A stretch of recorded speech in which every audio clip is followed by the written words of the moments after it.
Ya pemirsa, sampai saat ini angka kebakaran hutan dan lahan yang terjadi di Sumatera Selatan mencapai 750 hektar. Dengan jumlah tersebut, Badan Penanggulangan Bencana Daerah Sumatera Selatan terus mengingatkan masyarakat terkait bahaya karhutlah.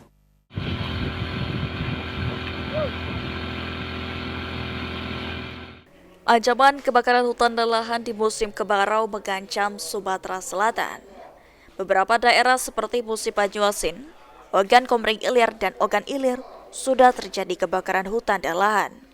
Atas hal tersebut, Badan Penanggulangan Bencana Daerah Sumatera Selatan mengingatkan masyarakat untuk tidak membakar lahan dan hutan di musim kemarau agar tidak terjadi karhutlah.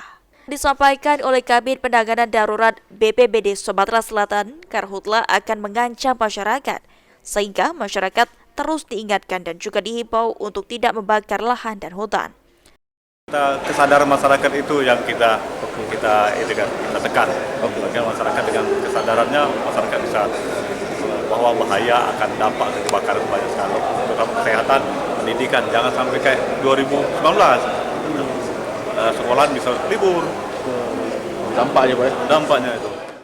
Sampai saat ini total lahan yang terbakar di Sumatera Selatan sudah mencapai 750,83 hektar dari periode Januari 2024 hingga saat ini. Firman Hidayat, PAL TV.